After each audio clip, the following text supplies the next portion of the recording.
first few months at SIDA has been crazy. So my first 3 months, I was asked if I could help with the computer classes. So one thing that kind of stands out to me as like a positive experience from my first few months is the first time a kid came to my house to ask me questions about school.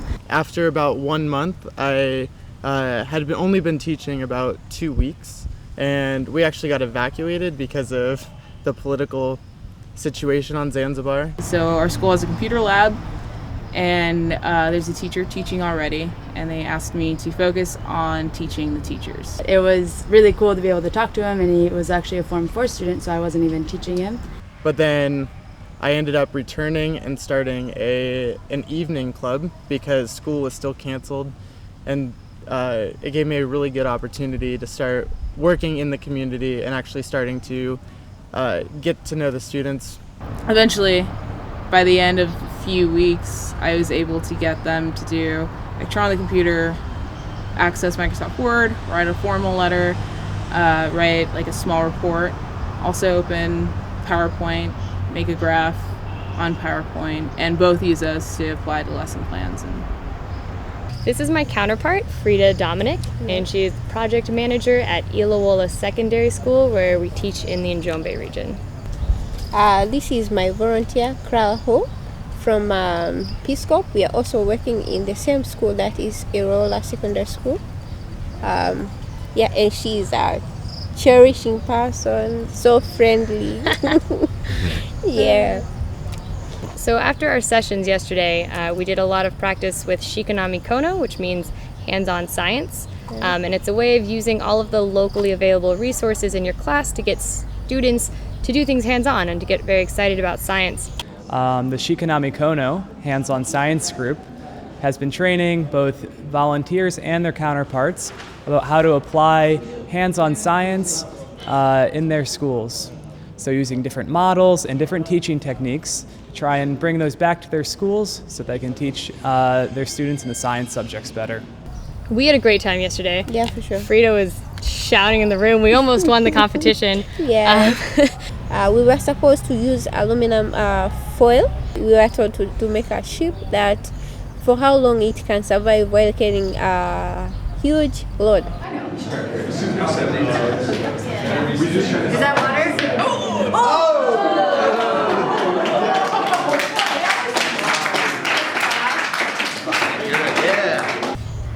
Everyone was there showing his or her own idea, so we were very, very, very excited to do it. And if we were that excited about it, we know that it'll be great to have the students for sure get that excited about it too. Yeah. It made me realize we could really easily do just a 1 or 2 day science project at our school. Yeah, for sure. And now both of us are able to facilitate that, so I'm excited to get that going. Yeah.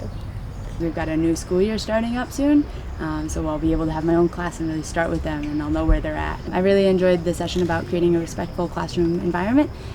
So we talked a lot about just different techniques you can use to teach and ways to really create a positive environment in the classroom, and even stuff with discipline, how to really make it logical and effective.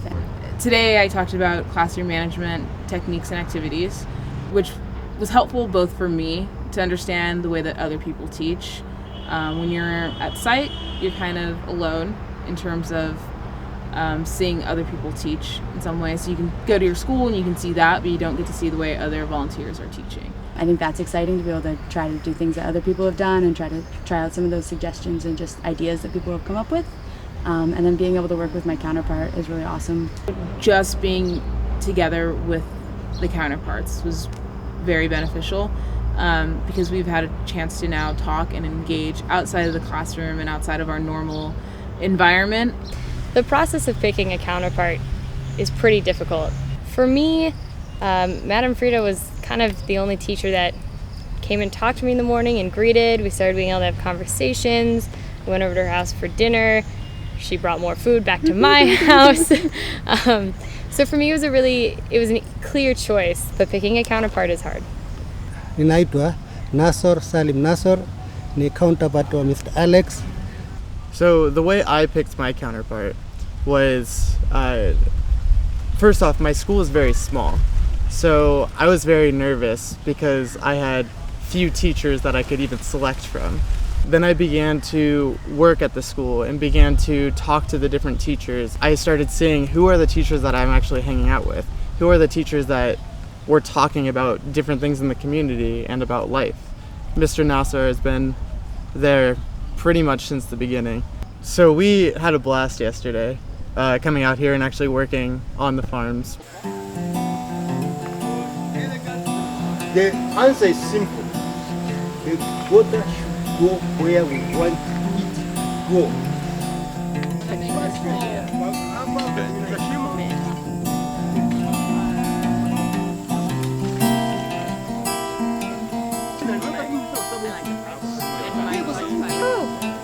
You go, John.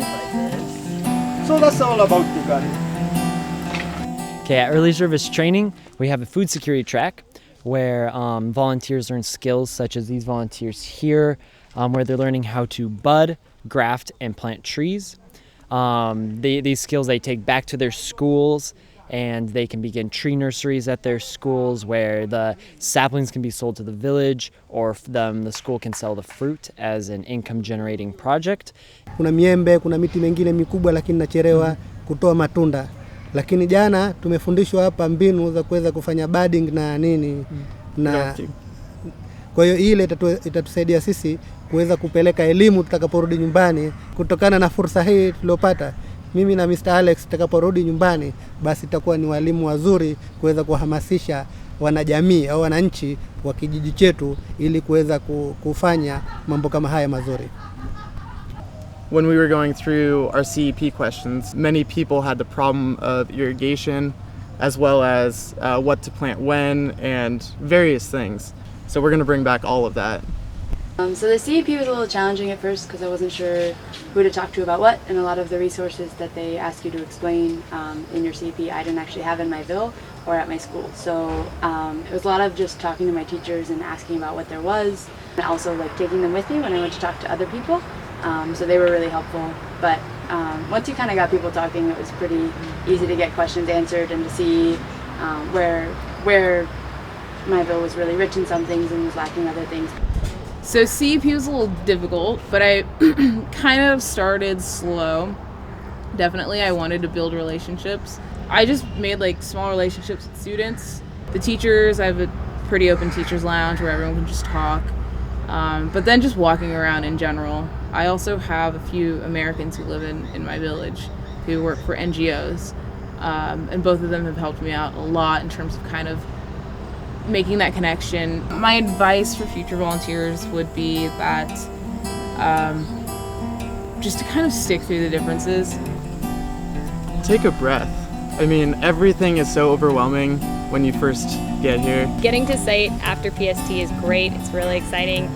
And then it seems really scary and everything is changing. Everything's different, but because it's so different, I think I've learned more than I possibly could have ever anywhere else. As you start integrating into the culture and start being with Tanzanians, they are by far the most welcoming people, and every single day Mr. Nasser tells me, you're free, you are welcome here. And you start to feel that and you start to be part of the family here in Tanzania.